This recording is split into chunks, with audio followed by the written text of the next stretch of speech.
በስመ አብ ወወልድ ወመንፈስ ቅዱስ አሐዱ አምላክ አሜን። ሰላም እግዚአብሔር አምላክ ምስኩላናኩም ወራፍ ሐቴን ከመላሃቶም አነ ሰላም እግዚአብሔር ይመስገን ይሁን። ንስኻትም በዘለሁም ቦታ በዘለሁም ሰዓት ሰላም ትሆንልን ናይ ኩሉ ጊዜ ትንቢት የሚባል ተስፋሜና ትሕትና በመንጽር ብሂላቡ እንታይ ትመስል ዝብል ቀድማይ ከፋን መዘኻኸር ዝኣክል ካብዞም ቅዱሳን ቦታትና ተምሃርናዩ ወይ ዝረአናዮ እንተልዩ ትሕትና ናይ ኩሉ ጸጋታት ምዃና ወህይወትና ትሕትና ክንለብስ ከም ዘለና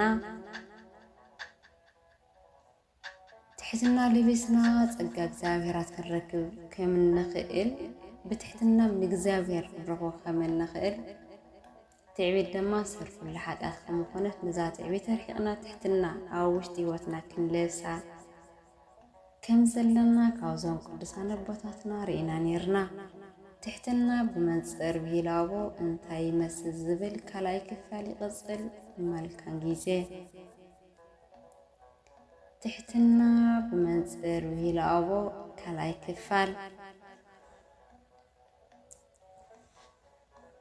ናብ ፈሪሃ እግዚአብሔር ተጸጋዕ ኣብ ኩሉ ዘመን ህይወትካ ሕጉስ ክትከውን መሰረት ሓጎስ ድማ ትሕትና ስለ ዝኾነት ትሑት ኩን ኣምላኽ ንኽሕልወካን ሓይሊ ንኽህበካን ንትሕትና ልበሳ። ምኽንያቱ ኣዒንቱ ናብ ትሑታት ልቢ ስለ ዝጥምታ ሙእዙዝ ኩን እግዚአብሔር ዓይኒ ልቦናኻ ኸብርህልካ ፍልጠት ክውስኸካ ጥበውን ክመልአካ እዩ። ምኽንያቱ እቲ ጽሑፍ ንትሑታት ብፍርዲ ክመርሖም ንትሑታት እውን መንገዲ ከስተማሃሮም እዩ።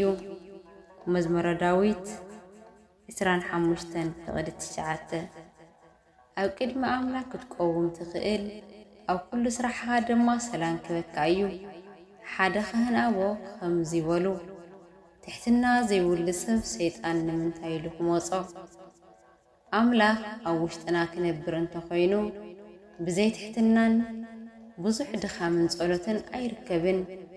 ከምቲ ምድሪ ብዘይ መከላኸሊ ንታሕቲ ክትወድቕ ዘይትኽእል ትሑት ድማ ፍጽም ኣይወድቕን።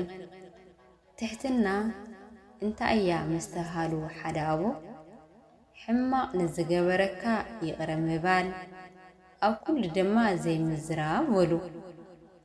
ሓደ ኣቦ ካህን ከምዚ በሉ ናብ ምሕረት እትእቱ ማዕጾ ትሕትና እያ። ብዙሓት ኣቦታትና እውን ብዛ ማዕጾ ንመንግስቲ ሰማያት ኣትዮም እዮም ይብሉ። ሓደ ኣቦ ብዛዕባ ፍጽምነት መነኮስ ምስ ተሓተቱ ከምዚ ኩሉ መለሱ ትሕትና ዘለዎ ሰብ ናብ ፍጽምነት ይበቅዕ በሉ። ሓደ ሓውና ንኣብ ነብሱ ከምዚ ኢሉ ሓተቶም ዕረፍቲ ባሕታዊ እንታይ እዩ በሎም። መልሲ ትሕትና እዩ በልዎ።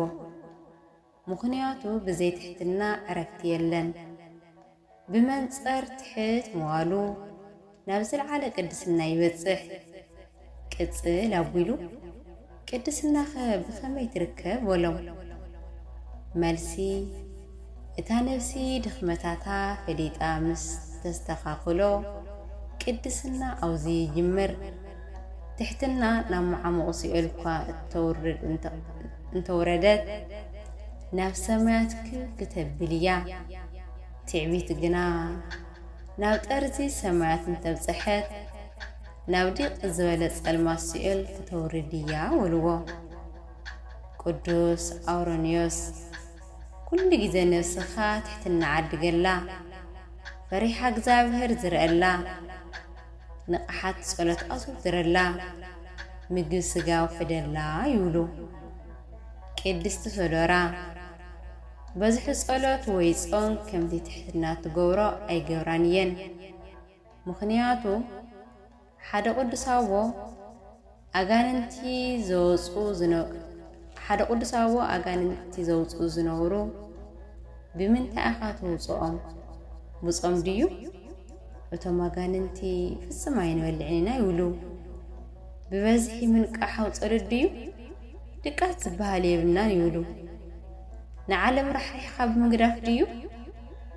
ምንባርና በረኻታትን በዓትታትን እዩ ይብሉ።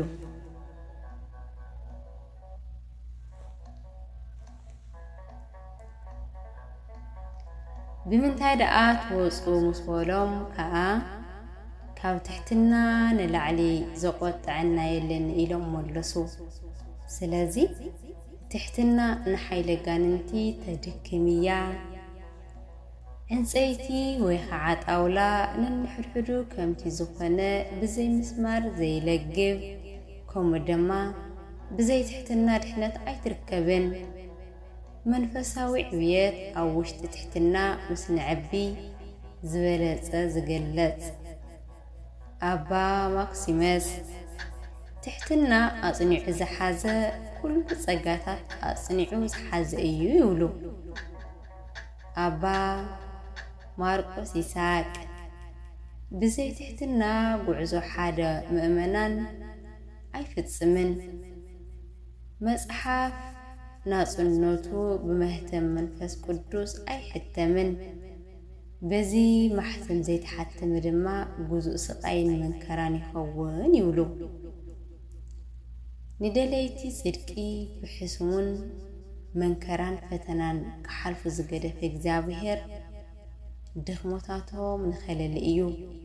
ምኽንያቱ መንከራ ንትሕትና ስለተወልድድ ከምኡውን ምስባር ልቢ ካብ ተፈጥሮአዊ ቃንዛ ስለ ዝመጽእ ወይ ድማ ብዘላፍ ሰባት ወይ ድኽነት ሕማም ወይ ተጸባይ ብምዃን ስለ ዝርከብ እዩ ይብሉ።